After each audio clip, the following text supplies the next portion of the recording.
the voice behind some of the biggest hits of the 80s. He's the drum-slinging, chart-topping legend who gave us classics like In the Air Tonight and Another Day in Paradise. He's none other than Phil Collins, the unlikely rock god who went from child actor to prog rock drummer to one of the biggest solo pop stars of the 80s. But behind that soulful voice and those thunderous drum fills, there's drama louder than a Sussudio synth. We're talking headline-making divorces, one delivered by fax, y'all. Messy affairs, bitter lawsuits, and enough heartbreak to fill a dozen power ballads. From humble beginnings in London to becoming a global superstar with over 100 million records sold, Phil's journey is packed with fame, fortune, feuds, and more family chaos than a soap opera. Was there more behind those moody lyrics than we realized? You bet. So grab your tea, because we're diving headfirst into the scandalous, emotional, and jaw-droppingly real story of Phil Collins, the man who went from rock god to tabloid train wreck and somehow came out richer than ever. Let's go. Born Philip David Charles Collins on January 30th, 1951 in southwest London. Phil wasn't exactly raised in luxury. His dad worked in insurance while his mom, a theatrical agent, passed down a flair for the stage. Creativity ran deep in the Collins family. His sister was a pro ice skater and agent, while his brother was a cartoonist. My sister was an ice skater, and my brother was a cartoonist. Phil was just 3 when he got his first toy drum set. It's about when I was 3, I think, I got for Christmas, I got a drum. And by 7, he was already bossing around live orchestras at family talent shows. Inspired by Ringo Starr and the soul sounds of Motown and Stax, There was Ringo, there was Charlie Watts, Ginger Baker. But Roger was, and the band, the action. he developed a totally instinctive, self-taught style, never learning to read music, but playing purely by feel. As a kid, Phil scored a starring role as the Artful Dodger in Oliver on London's West End. Dad particularly was very proud of me being in the West End, you know, in Oliver. And even made a blink-and-you-miss-it appearance in the Beatles' A Hard Day's Night. Though he ditched acting due to backstage drama, music soon took over. In 1970, he answered an ad and landed a gig drumming for Genesis. And they were looking for a drummer, so I went, you know, because I was, at that time, I was a kind of a professional auditioner. When lead singer Peter Gabriel left in 1975, Collins reluctantly stepped up as frontman. And we were auditioning singers, and I was the one that taught, because my voice had been in the band. And turned the band from niche prog rockers into stadium-filling pop kings, despite cries of sellout from purists. While fronting Genesis, Phil also dabbled in jazz fusion with Brand X and was even considered as a replacement for The Who's Keith Moon. Then came his massive solo breakout in 1981 with Face Value, written after a painful breakup. In the Air Tonight, complete with its legendary drum break, catapulted him into solo stardom, especially after its moody vibe was featured on Miami Vice. He dominated the 80s with hits like Sussudio, Against All Odds, and Another Day in Paradise, crafting a signature sound with that booming gated reverb snare. He was everywhere, grabbing Grammys, an Oscar for Disney's Tarzan, For new music for Tarzan. And I wanted to do it properly, you know, I felt I should. and even playing both Live Aid concerts in London and Philly on the same day thanks to a Concorde jet. Phil dipped back into acting with Buster and even appeared in Spielberg's Hook. But all that exposure drew backlash. Critics accused him of being overplayed, and David Bowie famously called his own creative slump the Phil Collins years. Still, no one could deny his impact. From childhood prodigy to reluctant frontman to full-blown pop legend, Phil Collins lived and drummed his way through every twist of the rock and roll saga. Phil Collins didn't just drum up hits, he drummed up drama too. When it comes to love, let's just say Phil's romantic life deserves its own soap opera. He's been married 3 times, and each one came with heartbreak headlines and million-dollar payouts. First, Andrea Bertarelli, his childhood sweetheart and bandmate from back in school. They tied the knot in 1975 and adopted a son, Simon, now a musician himself.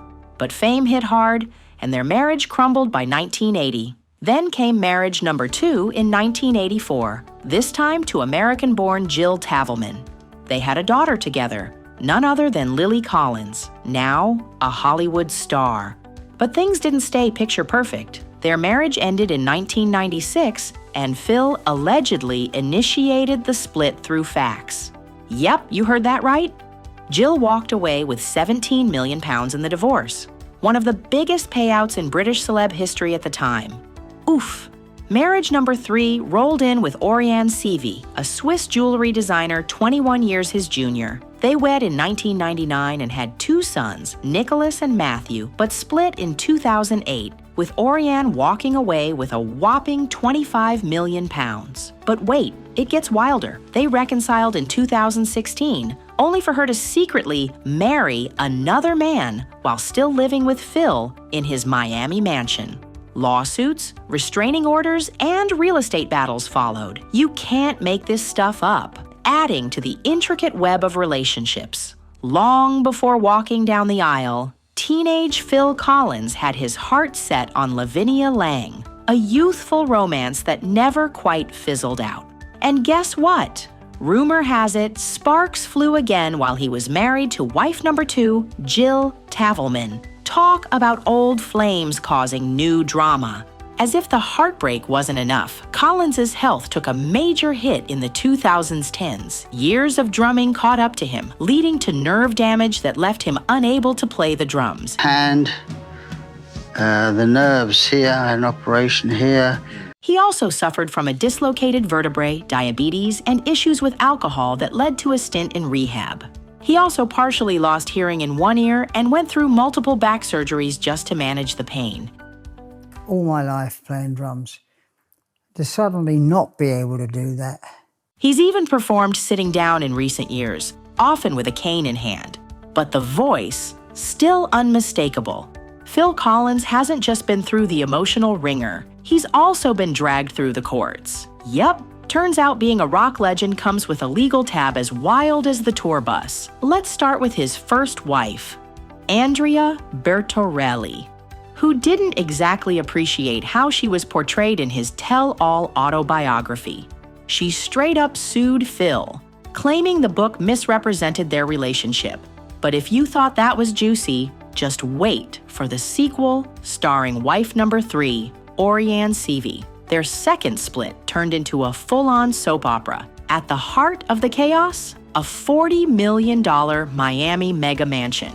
Oriane reportedly refused to leave, hired security to keep Phil out of his own house, and launched a $20 million lawsuit packed with wild accusations, including one bizarre claim that he refused to shower. Phil's legal team clapped back, calling the allegations false and scurrilous.